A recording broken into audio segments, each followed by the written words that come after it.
Hello guys and welcome back to Gas Kings, and this song was a massive hit in the 1980s, but there was also a lot of supercars that were born in the 1980s that we've all forgotten about today. So I thought I'd make this video for you guys, the Forgotten Supercars of the 1980s. Enjoy! So to start us off is this classic beauty, the Vector W8.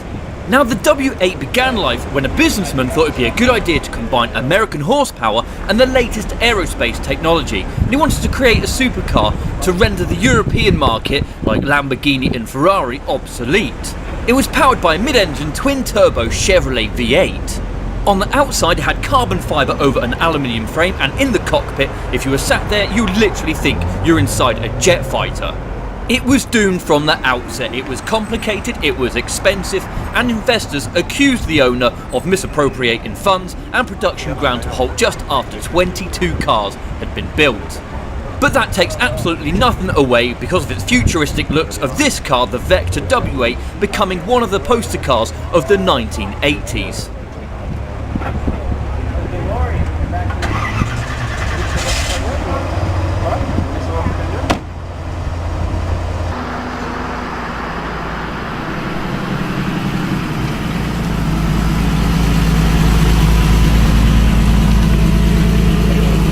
This is the BMW M1. This was BMW's first supercar project. The M1 was actually meant to be a joint collaboration between BMW and Lamborghini, but due to Lamborghini's financial problems at the time, tensions grew and BMW brought the project back home and chopped Lamborghini from the project. BMW produced around 450 road-going examples of the M1, which was a race-bred, straight-six, mid-engined layout. It had a design to compete with the Italian marques, and it looks to have stood the test of time and has made this M1 a classic from the 1980s. It's actually more popular now than it was back then.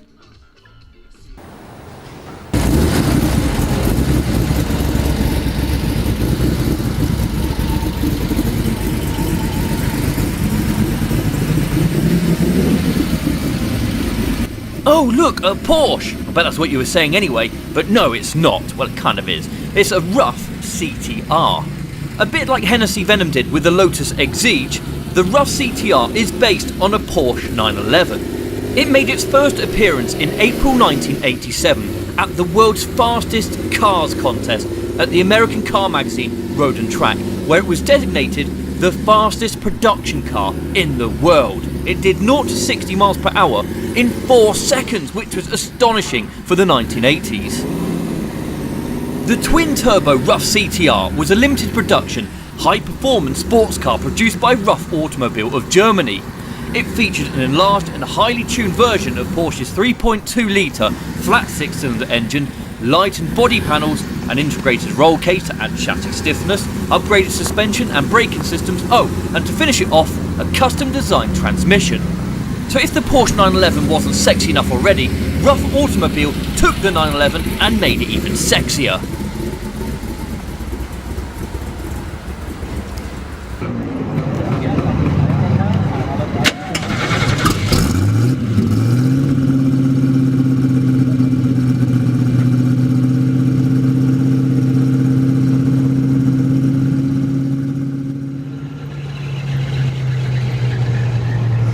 It is the Detomaso Pantera GTS. Now the Detomaso Pantera was a supercar from the 1970s, but the GTS was a pin-up from the 1980s.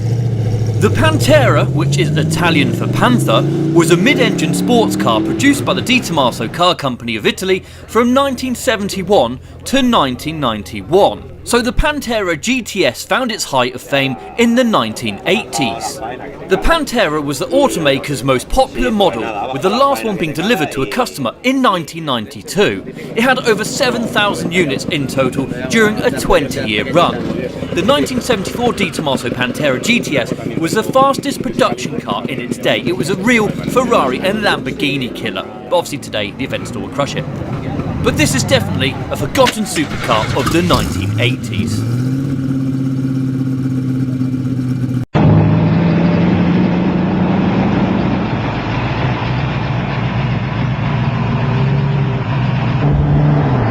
This is the 1988 Callaway Sledgehammer ZR1 Corvette.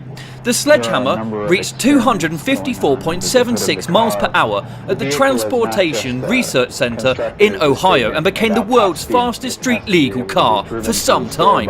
It was built by Reeves Callaway in Connecticut as an example of what was possible with the new ZR1 and turbocharging its LT5 engine. As a result, the Corvette was an 898 brake horsepower coupe, but still retained luxuries such as air conditioning and a radio.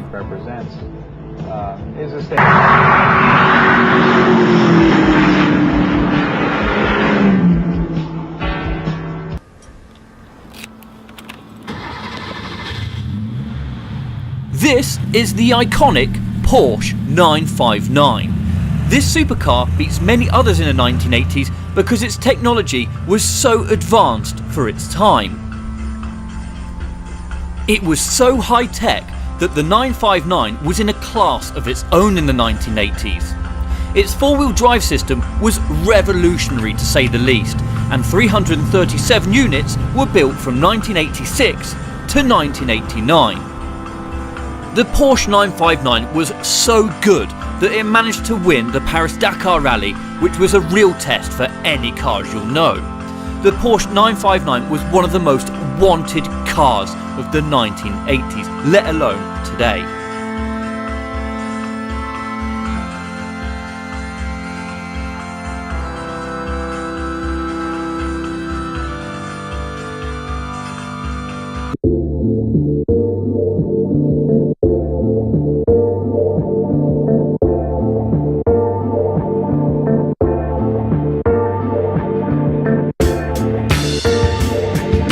The Lotus Esprit, which was an excellent car in its own right but found notoriety in the James Bond movie For Your Eyes Only in 1981.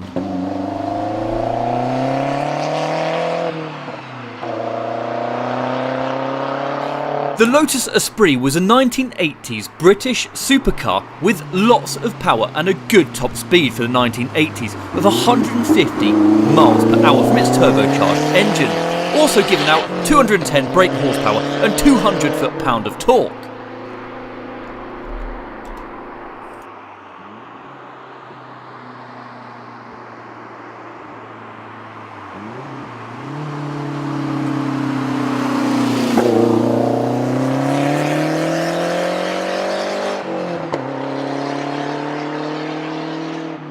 Unfortunately, in the end, the Esprit found the going tough as it could not match the prevailing market competition, especially from Italian supercars. But due to its popularity, the Lotus Esprit has quickly become a vintage supercar from the 1980s.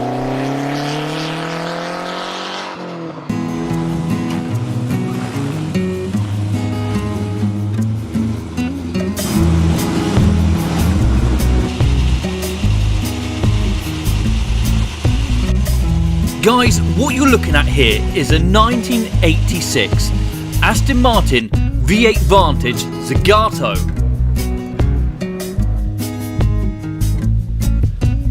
Just 52 examples of the coupe and 37 convertibles were built between 1986 and 1990.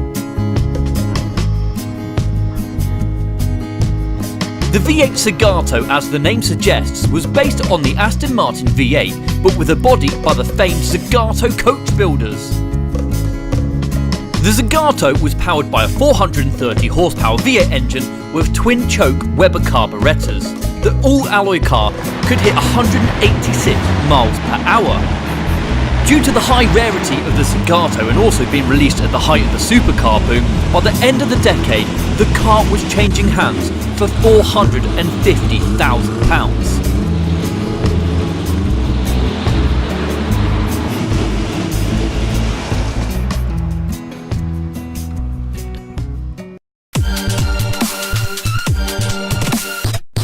And that is it, guys. Thank you very much for watching our Forgotten Supercars of the 1980s.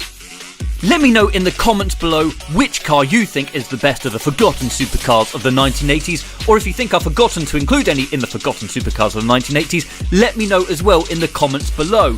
Give it a big thumbs up, subscribe if you've not done so already, and until the next time guys, thanks very much for watching, bye bye!